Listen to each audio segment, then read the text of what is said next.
Bonsoir à tous. À la une ce soir, le monde a les yeux rivés sur les États-Unis. On saura dans quelques heures qui de Donald Trump ou Hillary Clinton dirigera la plus grande puissance mondiale. On évoquera cette élection avec le regard de Kathleen Kraft-Buchmann, figure du Parti démocrate en Suisse. On s'intéressera aussi à la vie de la communauté américaine de Genève. Ils sont plus de 4000 à résider dans notre canton, une communauté très soudée.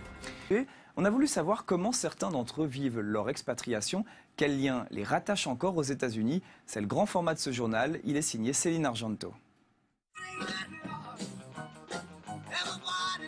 Vieux rock entraînant, burger, banquette en cuir rouge. Dans ce diner genevois, tout fait penser aux States. Une ambiance américaine poussée à l'extrême dans des clichés assumés, mais dont Nancy raffole.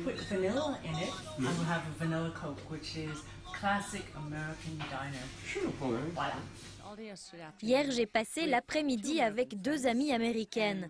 Nous avons mangé des glaces, des sundaes, du lait maltais. Et nous avons écouté de la musique américaine des années 50-60, comme si on était au diner. De retour aux US, de retour à ma jeunesse. Une sorte de refuge pour ces expatriés américains en mal du pays. En arrivant à Genève il y a 10 ans, Nancy a dû trouver ses repères. Je suis si heureuse d'avoir les clubs d'Américains à Genève. C'est comme ça que je tisse des liens avec les Américains et plus généralement avec les anglophones. Quand je suis arrivée ici, je ne parlais pas un mot de français et je ne comprenais rien. Donc dans ces clubs, j'ai trouvé un endroit où je pouvais être détendue dans ma langue natale.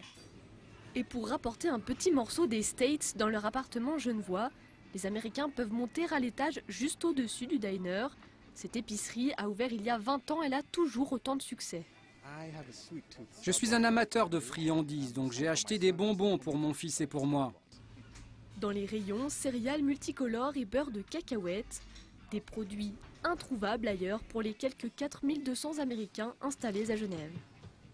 Ils viennent chercher un petit peu de leur pays, c'est-à-dire on n'a rien de vraiment indispensable, c'est tous des produits qui leur sont chers à leur cœur, c'est des produits qu'on ne trouve pas dans d'autres magasins.